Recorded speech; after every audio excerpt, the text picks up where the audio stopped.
Kalkulu horriak oso programak potentziak dira. Gu bakarrik erabiliko ditugu, era batean, gure lanerako lagungarria izan al diren gauzetarako. Zerrendak, notak eta bar. Egingo dugu lehenengo gauz izango da, sortu. Nire netatuan, badaukat kalkulu horriak karpeta, hor bertan sortuko dut berri bat.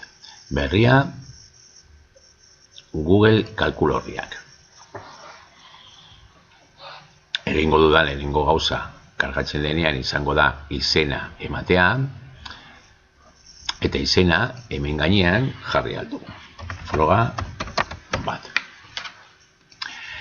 Hasteko ulertu behar dugu nola dagoen antolaturik kalkulu horri bat. Normalean liburuak dira, eta liburu batean badaude horriak. Hemen badaukagoia horri bat sortuta, baina gehiago sortua ditugu gehitu horria botoi honetan, gehi ikurrean sakatuz. Izena ere aldatu aldiogu, eta orduan horriak baliogarriak izango dira gelazka, gelaz edo gaika antolatzeko kalkulu horri bat. Hemen jarri aldugu adibidez bakoitzean gai bat, jartzen bagara horri horren gainean eskuineko botoiarekin edo hiruki txiki honetan, eskuineko botoiarekin egiten badugu, bikoiztu aldugu, kopiatu eta bar. Baina orain, egingo duguna izango da aldatu izena. Jarriko diogu adibidez, mate. Gehituko dugu beste bat, gehi ikurrean, eta jarriko diogu, hirukian orain, aldatu izena, euskera. Horrela joan aldugu antolatzen, eta egin aldugu gai bakoitzerako horri bat. Horri horiek independienteak izango dira, eta izan aldut zerrenda bat hemen, beste bat ezberdina hemen, eta bar. Bigarren gauza importantea, zeldatxoekin lan egiten du. Badago antolamendu bat, itxasontzi joko bezalakoa, A bat, A bi, A hiru, eta zeldatxo horietan jarriko ditugu datuak. Orduan, hor bertan, sakatzean, idatziko dugu, normalean leio honetan agertzen da, idazten duguna, baina bakarrik egin behar dugu klik, eta idatzi, berak idatziko dugu. Jango gara jartzen datuak, suposatu egin nahi dugula, zerrenda bat, nota batzuekin. Hasiko gara orduan egiten, normalean egiten dugun moduan, adibidez lehenengo abizena, bigarren abizena, izena,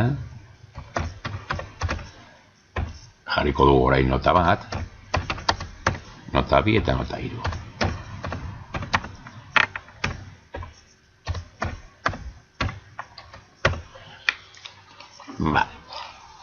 Hemen hasiko gara jartzen datuak, izenak eta bizenak. Ni badaukate zerrenda bat eginda kopiatzeko, orduan, egingo dudan izango da zerrenda honetara joan, arrastratu datu horiek, eskuineko botoiarekin kopiatu, eta itxatziko ditu datuak hor bertan. Jarriko naiz lehenengo laukian, zeldatxoan, eta hor bertan egingo dut itxatzi. Berak itxatziko ditu, dagozkien lekuetan.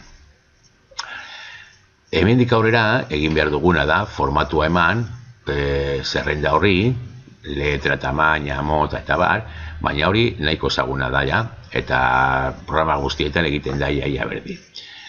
Egingo duguna baita ere izango da, zehazteko lan egiteko eremua jarriko ditugu marratxoak zeldatxo guztietan.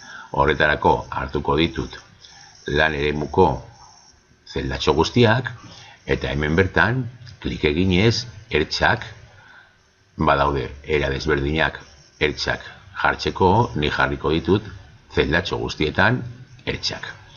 Eta orduan ja, agertzen dira zeldatxoak. Hurrengoa izango da, pizka bat desberdintzeko zer diren datuak eta zer den adibidez informazioa, burua eta bar, eman aldiogu ondo bat zeldatxo batzuei.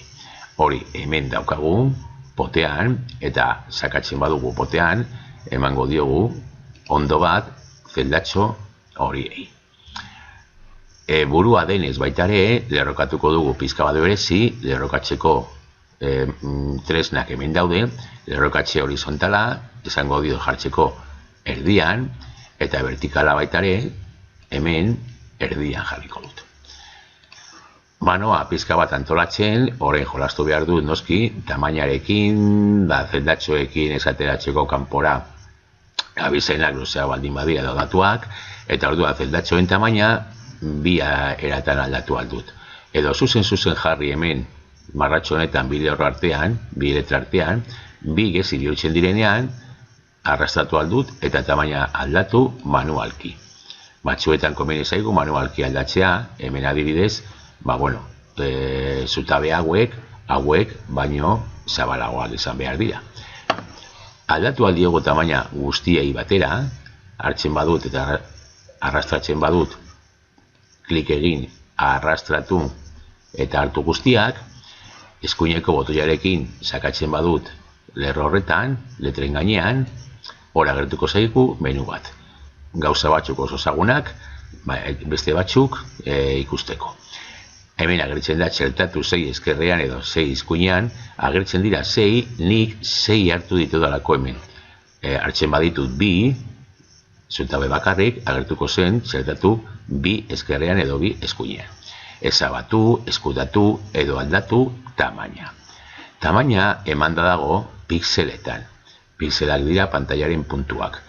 Orduan, pizka bat ahojo kontrolatu behar dugu, edo pizka bat frogaren bat egiten edo horretzen. Hemen dago 173, jarriko dugu 120, adibidez. Eta hemen daukago beste aukera bat, doitu datuetara. Ez zutabe bakotxa, dogituko da datuekin. Orduan jarriko da adibidez,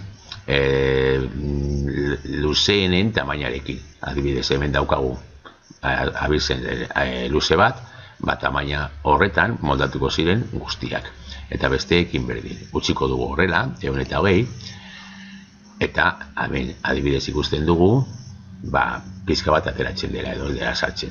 Orduan egingo duguna izango da, berriro, 3 zutabe horiek bakarrik aldatu, horiek jarriko diegu tamaina pizka bat handiagoa, adibidez 140, eta hemen notak daudenez jarriko dugu txikiagoa, estuagoa.